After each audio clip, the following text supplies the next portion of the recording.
back to my channel. This is your Barkha ma'am. So my dear class 11th students, आपकी book computer science book code 083 में first chapter की शुरुआत हम कर चुके हैं, इंट्रोडक्शन ऑफ कंप्यूटर सिस्टम, जिसमें कंप्यूटर के बेसिक्स के बारे में हमने कवर कर लिया था।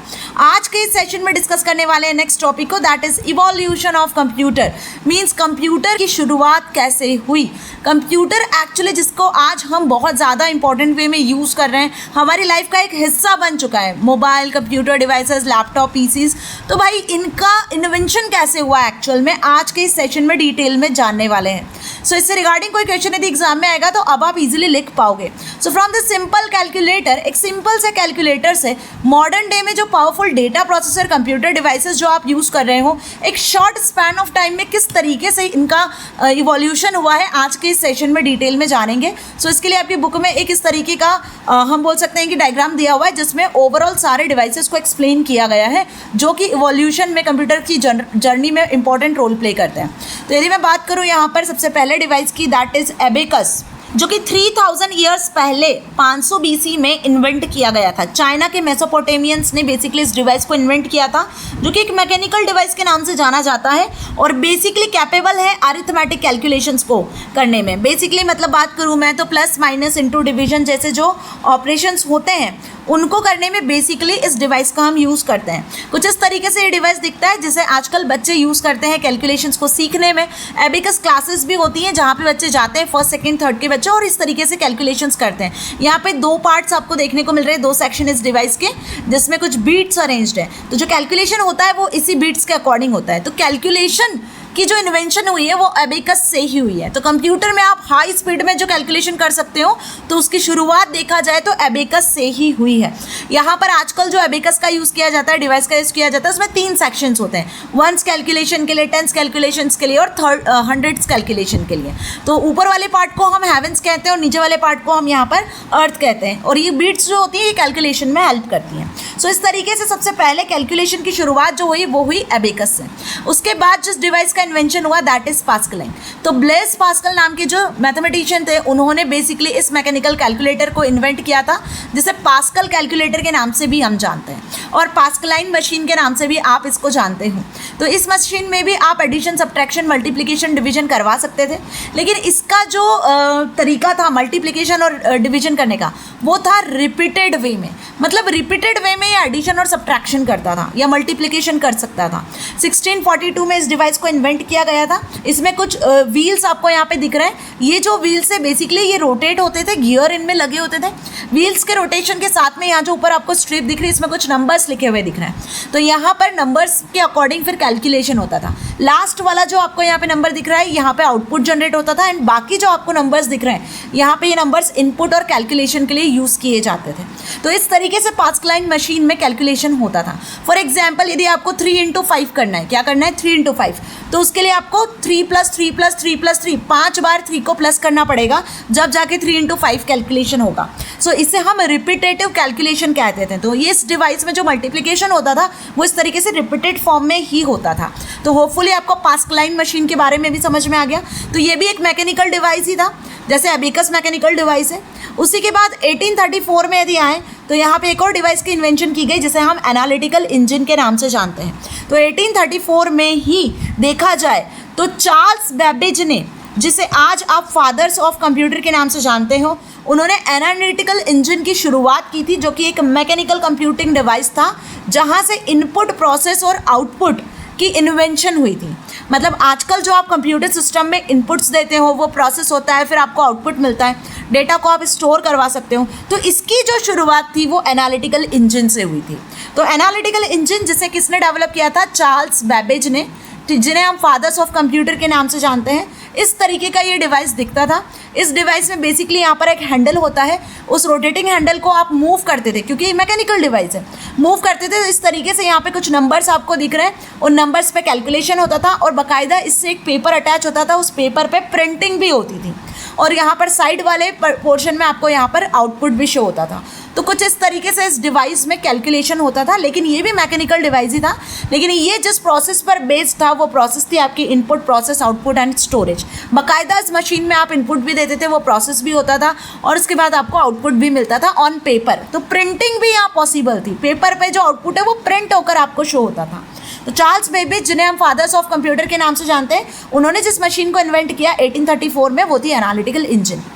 उसी के साथ आगे बढ़ते हैं। 1819 में टैबुलेटिंग मशीन को इन्वेंट किया गया हरमन हॉलरिथ के थ्रू। तो हरमन हॉलरिथ जो साइंटिस्ट थे, बेसिकली उन्होंने किसको डेवलप किया था? टैबुलेटिंग मशीन, जिसे सेंसस टैबुलेटर के नाम से भी जानते हैं। अब यहाँ पे जिस टेक्निक का यूज़ किया गया डेटा को स्टोर करने के लिए, वो थी पंच्ड कार्ड। शायद पंच कार्ड हमने किसी ने भी नहीं देखे हैं, क्योंकि हम हिस्ट्री की बात कर रहे हैं, कंप्यूटर की शुरुआत कैसे हुई। तो हिस्ट्री की चीज़ों को आपको सिर्फ और सिर्फ समझना होगा, इमेजिन करना होगा कि पंच कार्ड का यूज़ करके डेटा को स्टोर किया जाता था। कुछ इस तरीके से ये पास्कलाइन मशीन हुआ करती थी।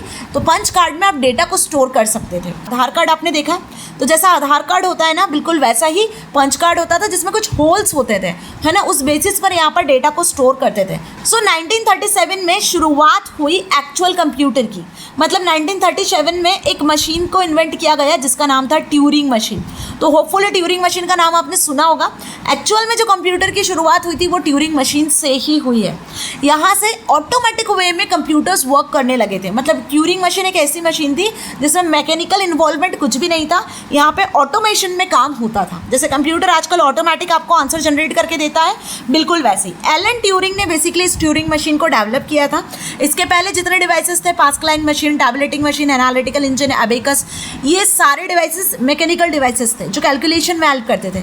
लेकिन ट्यूरिंग मशीन में पहला जनरल पर्पस प्रोग्राम लिखा गया था जिसने एक प्रॉब्लम को सॉल्व किया था। जो भी जनरल प्रॉब्लम्स होती है कैलकुलेशन से रिलेटेड, है ना, तो पहला प्रोग्राम लिखे जाने वाली जो मशीन थी वो थी ट्यूरिंग मशीन। एलन ट्यूरिंग ने इसका यूज़ किया था। इसमें भी प्रोग्राम को स्टोर करने के लिए एलन ट्यूरिंग ने किसका यूज़ किया था? पंच कार्ड का ही यूज़ किया था। कुछ इस तरीके से ट्यूरिंग मशीन दिखती है। और एलन ट्यूरिंग का जिक्र computer science, artificial intelligence, IP, IT her computer के सब्जेक्ट में किया जाता है, क्योंकि इन्होंने ही कंप्यूटर की शुरुआत की थी। पंच कार्ड की यूज़ करके इन्होंने डेटा को स्टोर किया था। और सबसे पहला जो जनरल पर्पस प्रोग्राम था वो बेसिकली इसी मशीन के थ्रू लिखा गया था। तो इसी के साथ में हम आगे बढ़ते हैं और यहीं से ऑटोमेटिक वे में जो है कंप्यूटर वर्क करने लगे थे। बोल सकते हैं कि इस मशीन से ऑटोमेशन की भी शुरुआत हुई थी, है ना। इसके बाद 1945 में एडवेक या एनुवेक बेसिकली कंप्यूटर सिस्टम्स आए। अब ये एडवेक एनुवेक जो है ना, ये फर्स्ट जनरेशन के कंप्यूटर्स है। आपने जनरेशन्स के बारे में भी सुना होगा कि डिफरेंट जनरेशन है कंप्यूटर की, first generation, second generation, third generation, fourth generation, है ना। तो एडवेक एनुवेक जो है वो फर्स्ट जनरेशन ऑफ कंप्यूटर्स के नाम से जाने जाते हैं। जॉन वॉन न्यूमन ने बेसिकली इस एडवेक एनुवेक फर्स्ट जनरेशन ऑफ कंप्यूटर्स को इन्वेंट किया था, जिसमें वैक्यूम ट्यूब का यूज़ किया जाने लगा। और एक लार्ज साइज़ के ये कंप्यूटर्स हुआ करते थे। मतलब कुछ इस तरीके से ये जॉन वॉन न्यूमन है जिन्होंने इस तरीके से एडवेक एनुवेक कंप्यूटर्स इन्वेंट किया था। एडवेक का फुल फॉर्म होता है electronic discrete variable automatic computer, और एनईएक का फुल फॉर्म होता है electronic numerical integrator and computer. Okay, इनके फुल फॉर्म भी आपसे एग्जाम में पूछे जाते हैं। तो ये जो मशीन्स होते हैं इनमें बेसिकली वैक्यूम ट्यूब्स का यूज़ किया जाता था। बहुत सारे वैक्यूम ट्यूब्स को मिलाकर जो ऑटोमेटिक वे में है कंप्यूटर्स क्रिएट किए गए, और कैलकुलेशंस और अब जो भी आपके एडिशन, सब्ट्रैक्शन, मल्टीप्लिकेशन है वो इन मशीन्स के थ्रू किया जाने लगा है ऑटोमेटिक वे में।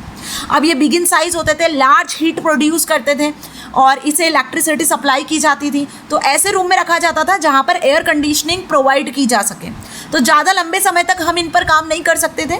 बिगिन साइज होते थे, हीट प्रोड्यूस करते थे, ये इनके कुछ डिसएडवांटेजेस थे। उसी के साथ नए टाइप के कंप्यूटर्स को इन्वेंट किया गया सेकंड जनरेशन ऑफ कंप्यूटर में। तो जो टेक्निक यूज़ की गई दैट इज़ 1947 में, वो थी ट्रांजिस्टर्स। तो वैक्यूम ट्यूब्स को एडवेक एनुवेक में यूज़ किया जाता था, वहीं ट्रांजिस्टर्स ने इन्हें रिप्लेस किया। मतलब वैक्यूम ट्यूब्स को किसने रिप्लेस किया? ट्रांजिस्टर्स ने। AT&T बेल लैबोरेटरीज में सेमीकंडक्टर मटेरियल से ट्रांजिस्टर्स को बनाया गया और यहीं से सेमीकंडक्टर मटेरियल्स की भी शुरुआत हुई। जो आजकल आप देखते हो ना अपने कंप्यूटर्स के जो डिवाइसेस होते हैं, जैसे मेमोरीज की बात कर लूँ, CPU की बात कर लूँ मैं, उनमें जो मटीरियल यूज़ किया जाता है वो बेसिकली बैटरीज वगैरह में सेमीकंडक्टर मटेरियल ही यूज़ किया जाता है। तो ट्रांजिस्टर की शुरुआत की गई सेकंड जनरेशन कंप्यूटर में 1947 में। अब किस तरीके से ट्रांजिस्टर्स दिखते हैं जिसने वैक्यूम ट्यूब्स को रिप्लेस किया। ओके, तो दिस आर द ट्रांजिस्टर्स। अब ऐसे बहुत सारे ट्रांजिस्टर्स को मिलाकर यहाँ पर जो है कैलकुलेशंस का काम किया जाता था। तो सेकंड जनरेशन में इस तरीके के ट्रांजिस्टर्स को यूज़ किया जाने लगा। After this third generation of computer की यदि हम बात करें तो वहाँ पे यूज़ किए जाने लगे इंटीग्रेटेड सर्किट्स।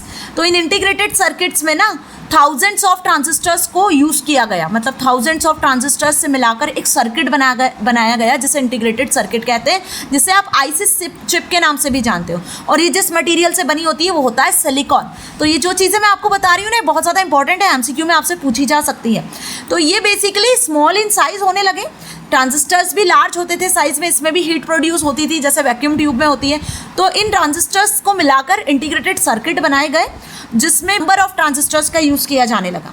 अब ये कम हीट प्रोड्यूस करते थे। नए आईसी चिप किस तरीके से दिखती थी, कुछ इस तरीके से आपको देखने को मिलेगी, जिसमें मल्टीपल ट्रांजिस्टर्स का यूज़ किया जाने लगा। ये लेस हीट्स प्रोड्यूस करते थे, स्मॉल इन साइज होते थे।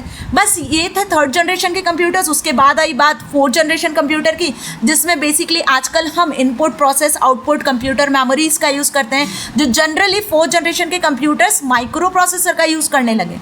तो माइक्रो प्रोसेसर की यदि मैं बात करूँ तो उसमें थाउजेंड्स ऑफ ट्रांजिस्टर्स का यूज़ किया जाने लगा, मिलियंस ऑफ ट्रांजिस्टर्स का यूज़ किया जाने लगा। तो ये जो माइक्रो प्रोसेसर है जिनको आप यूज़ करते हो कुछ इस तरीके से विजिबल होते हैं। जैसे मैं बात करूँ इंटेल कोर का जो माइक्रो प्रोसेसर आप यूज़ करते हो, AMD माइक्रो प्रोसेसर जो आप यूज़ करते हो, ठीक है, राइजन का आजकल जो माइक्रो प्रोसेसर चल रहा है जो बहुत ज़्यादा फास्टेस्ट वे में, स्पीडी वे में काम करता है।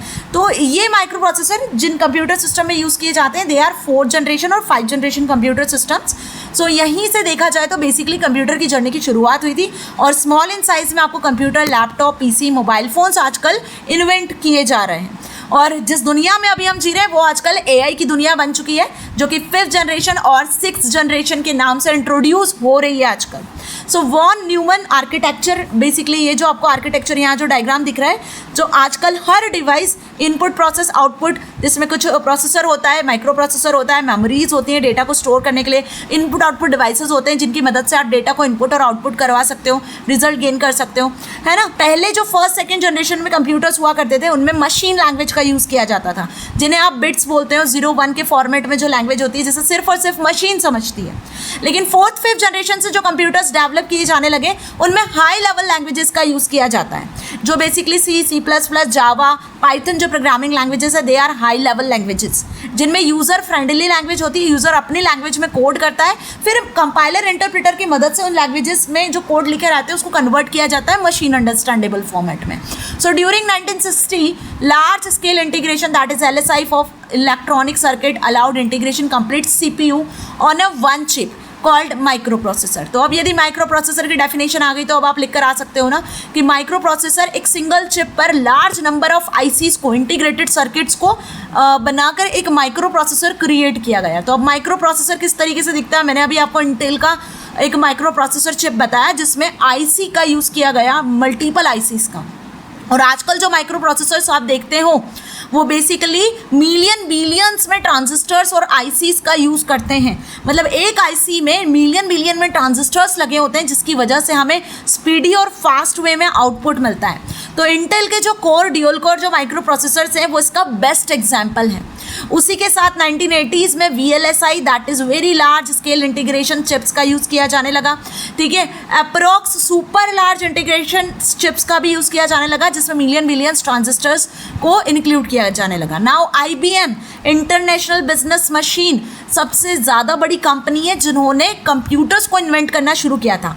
तो सबसे पहला जो कंप्यूटर है 1981 में वो IBM ने इंट्रोड्यूस किया था। उसी के साथ एप्पल ने मैकिंटोश मशीन्स को भी, कंप्यूटर्स को भी डेवलप किया था। सो होपफुली आपको ये चीज़ अच्छे से क्लियर हो रही है। ये सभी MCQs में आपसे पूछ सकते हैं। तो 1981 में IBM ने बेसिकली फर्स्ट कंप्यूटर, पहला PC इन्वेंट किया था होम यूजर्स के लिए। वहीं एप्पल ने 1984 में मैकिंटोश मशीन डेवलप किया था यूजर्स के लिए। सो इसी तरीके से पॉपुलैरिटी बढ़ती गई और ग्राफिकल यूज़र इंटरफेस के साथ में आपको ऑपरेटिंग सिस्टम्स मिलते गए और यूज़र अलग अलग फीचर्स के साथ में अपना काम करने लगे। वहीं पे यूनिक्स डॉस जो कि सबसे पहला ऑपरेटिंग सिस्टम माना जाता है जो कि टेक्सचुअल यूज़र इंटरफेस प्रोवाइड करता था, जिसे हम कमांड लेवल इंटरफेस कहते हैं, कमांड लाइन इंटरफेस कहते हैं। लेकिन माइक्रोसॉफ्ट ने आपको सबसे पहला ग्राफिकल यूज़र इंटरफेस प्रोवाइड किया था।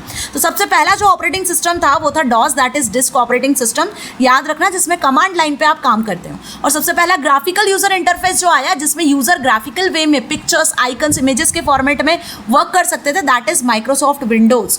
माइक्रोसॉफ्ट विंडोज़ 95, 98, XP और आजकल हम जिस लेटेस्ट ऑपरेटिंग सिस्टम पे काम कर रहे हैं दैट इज़ माइक्रोसॉफ्ट 10 और 11, राइट। सो इसी तरीके से इंटरनेट की भी धीरे से शुरुआत हुई 1990s में ही। तो इंटरनेट की शुरुआत करने के लिए टिम बर्नर्स-ली सबसे पहले याद किए जाते हैं, जिन्होंने world wide web HTML language की शुरुआत की थी। So further with the introduction of laptops, personal computer, portable to a great extent, this was followed by the smartphones, tablets and other personal digital assistants. तो आजकल जिन devices का आप use कर रहे हो वो डिवाइसेस आपके हेडफोन, हैंडबेड, wearable gadgets, smart devices, smart watches, lenses, है ना, डिजिटल कैमरा, वेबकैम्स, ये सब हम आजकल यूज़ कर रहे हैं, जो कि कहीं ना कहीं कंप्यूटर सिस्टम के साथ में ही ग्रेटेस्ट वे के साथ में एक्सटेंड हो रहे हैं। और जिस दुनिया में हम जी रहे हैं वो है भाई इंटरनेट की दुनिया, जिसमें AI ने अपनी जगह बना ली है। और आजकल आप जितने भी डिवाइसेस देखते हो वो कहीं ना कहीं स्मार्ट डिवाइसेस बनते जा रहे हैं, जो कंप्यूटर से, इंटरनेट की टेक्नोलॉजी से आप कनेक्ट कर सकते हो। तो ये था आज का सेशन, जिसमें हमने कंप्यूटर की इवोल्यूशन के बारे में समझा है, डिटेल में एक एक डिवाइसेस के बारे में जाना है, कब किस डेट पर कौन सा डिवाइस इन्वेंट हुआ है, इसका क्या काम था, इसमें किस टेक्निक का यूज़ किया जा रहा है। ये बेसिकली आपसे MCQs में पूछ सकते हैं, इसके बेसिस पर ही क्वेश्चंस आपके इस चैप्टर से बन सकते हैं, इस टॉपिक से बन सकते हैं। तो होपफुली आपको आज का सेशन अच्छे से क्लियर हो गया है। सो होपफुली आपको सारी चीज़ अच्छे से समझ में आ गई है, कोई भी डाउट अब नहीं है। यदि डाउट होता है तो आप कमेंट सेक्शन में लिख सकते हो। And don't forget to like, share and subscribe the channel, so that आगे आने वाले इंपॉर्टेंट वीडियोज़ के नोटिफिकेशंस आपको ईजिली मिल जाएंगे। So stay connected with me and keep watching.